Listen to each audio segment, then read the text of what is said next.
This video is brought to you by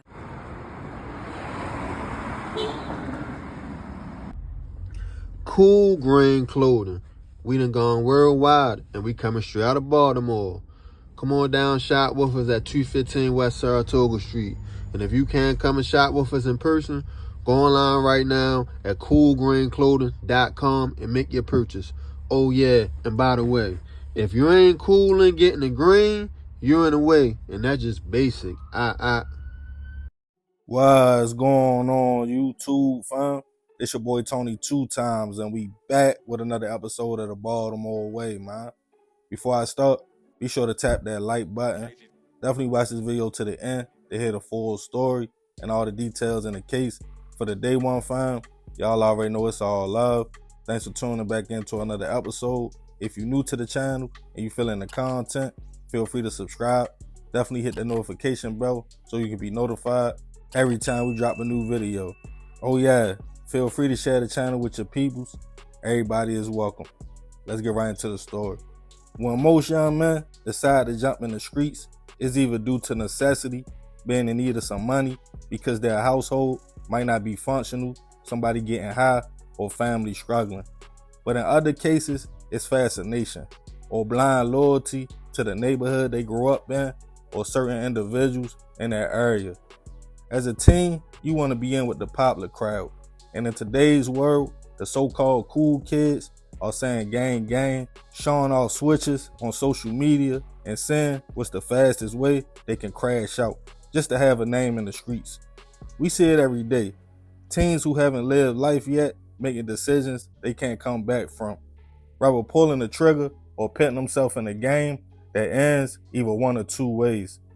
But to play devil's advocate, we all have been there before.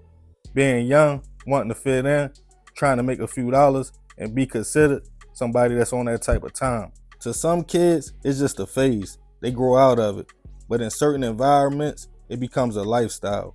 When the people around you and the things you see line up with living the street life, as a young man that's easily influenced, the decision is easy. I'm gonna go out here and do whatever my people doing and go with that move. But the thing the gang or squad never tells you is that there's no honor amongst thieves, no loyalty in the streets. It's every man for themselves. And when it comes down to it, the same one you calling bro will sit behind you and pull that trigger. And on this episode of the Baltimore Way, we'll be discussing the case of a teen who thought he was going out to hit licks with the gang, but ended up getting backdoored. Back in the summer of 2022, 18-year-old Jeremiah Williamson was navigating life in Baltimore. A regular city teen, Jeremiah liked dirt bikes, hanging with his friends, and trying to make a few dollars.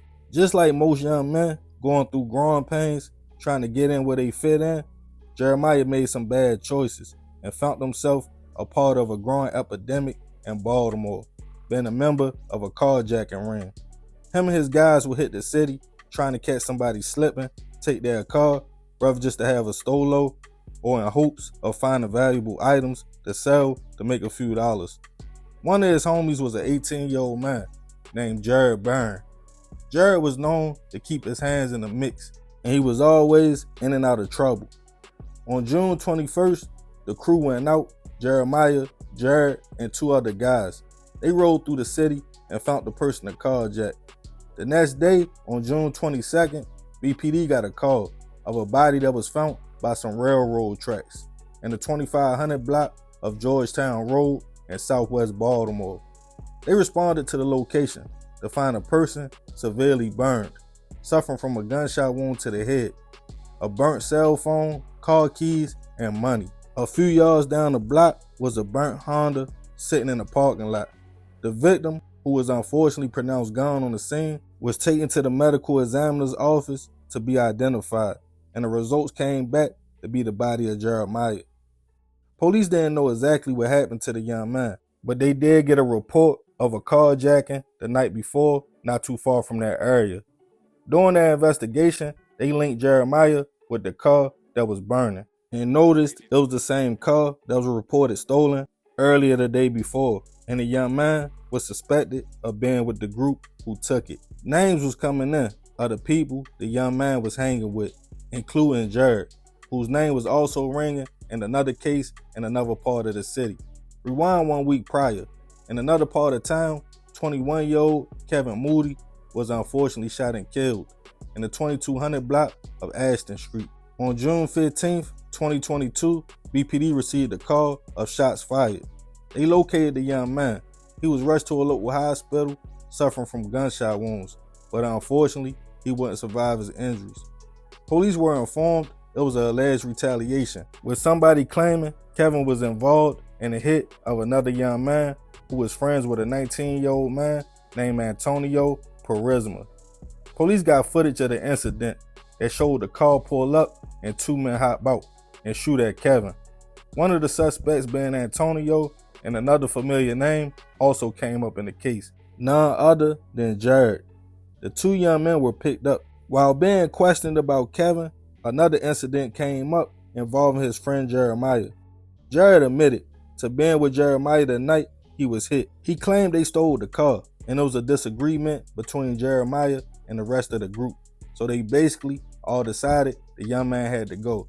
But according to the other guys, Jared was the trigger man, in which when he was arrested, he was in possession of the gun that was used to take Jeremiah's life. He claimed he ran after the shots went off, but he didn't see who the shooter was or who set the car and body on fire. But police had surveillance footage of both homicide scenes. Jared was taken into custody, charged with 2 counts of first-degree hit, carjacking, conspiracy, and also a gun charge. And Antonio, just 1 count of first-degree hit in reference to his case on Kevin. As their cases started making their way to trial, Antonio pled guilty in his case. After it was stated, he thought Kevin was involved in the hit on his friend, and his lawyer claimed the young man was caught up and addicted to drugs heavily at the time of the incident and not in his right state of mind. For his admission of guilt, Antonio was sentenced to 61 years in prison for his role in Kevin's shooting. But Jared never admitted to being involved in the situation, which led to the judge to show no mercy. When he was too found guilty and sentenced to life plus 35 years for his involvement with the case, including Antonio and Kevin. And on November 1st of this year, Jared pled guilty to backdooring Jeremiah and taking his life. He was sentenced to another life sentence, all suspended for 35 years, as he was pointed to as the trigger man. Rest in peace to both Jeremiah and Kevin. I send my prayers and condolences to their families. I know these are 2 different incidents, so I might double back and do a separate story on Kevin. But with Jeremiah, he trusted Jared and the other members of the little team they was out with. But it just goes to show you might feel like your homies is gang, but how do they really feel about you? To shoot Shorty from behind in the back of the head and leave him on some tracks, that's cold-blooded. They never stated why they turned on him. For all the hoppers out there, watch the company you keep, because your mans that's outside doing everything with you might take that same exact gun y'all using one day and put it to the back of your head. But hey, that's the Baltimore way. Man, messed up story. Rest in peace both them young men that lost their life. I send my prayers to their family. But yeah, I ain't gonna talk too much more about this. Leave it in the comments. I appreciate you if you made it to the end. This is another episode of the Baltimore Way. It's your boy Tony 2 times. Love, fam. I'm out.